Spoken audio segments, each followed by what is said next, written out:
નમસ્કાર, હું છું કેતલ અને આપ જોઈ રહ્યા છો CB24. સ્કોટલેન્ડના ગ્લાસગોમાં કોમનવેલ્થ ગેમ્સ 2026નું સમાપન થયું છે.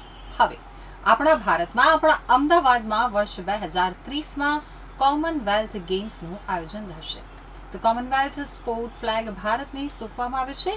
નાયબ મુખ્યમંત્રી હર્ષ સંઘવીને કોમનવેલ્થનું બેટન પાસ કરવામાં આવ્યું છે.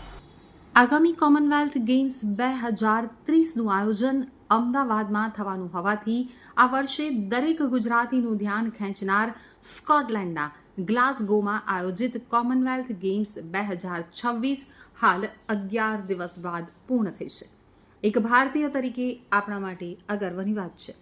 ગ્લાસગો કોમનવેલ્થ ગેમ્સ 2026ના રંગીન સમાપનથી ભારત માટે એક નવા અધ્યાયની શરૂઆત થઈ છે.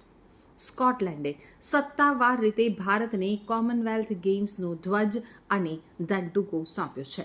વિશ્વ હવે 2030માં શતાબ્દી આવૃત્તિ ઉપર નજર રાખશે, જેનું આયોજન અમદાવાદ કરશે. ભારત અમદાવાદ 2030ની યજમાની કરી અને ઇતિહાસ પણ રચશે.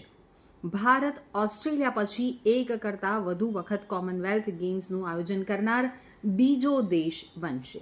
તો અગાઉ ભારતે 2010માં નવી દિલ્હીમાં સફળતાપૂર્વક ગેમ્સનું આયોજન કર્યું હતું. So for conducting Commonwealth, we are already having enough infrastructure right now also. But as a part of our urban development, we are developing new infrastructure, and that will be ready by 2028, end of 2028 and starting of 2029. And it is going on time. What was your other question?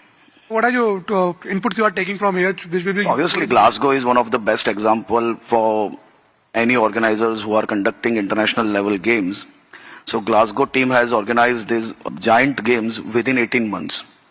And they have a wonderful volunteer strength, which is one of the unique way to conduct the games, and the cost effective games which they have conducted.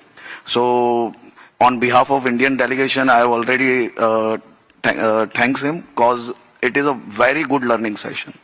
So how to conduct a cost effective game, sustainability, in every aspect Glasgow has done wonderful.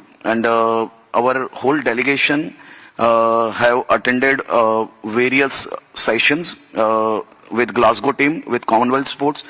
We have visited most of the venues from which we have learned how to conduct games being on ground zero. સમાપન સમારોહમાં ભારતે તેના સાંસ્કૃતિક વારસા, આધુનિક વિચારસરણી અને પરંપરાઓનું પ્રદર્શન કર્યું, જેનાથી સમગ્ર સ્ટેડિયમ તાળીઓથી ગુંજી ઉઠ્યું.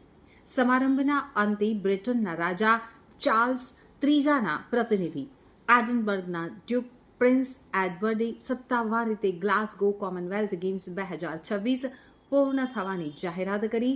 અને આ સાથે જ કોમનવેલ્થ ગેમ્સનો કાફલો હવે ભારત તરફ રવાના થયો, જ્યાં 2030માં કોમનવેલ્થ ગેમ્સની ઐતિહાસિક 100મી વર્ષગાંઠ ઉજવવામાં આવશે.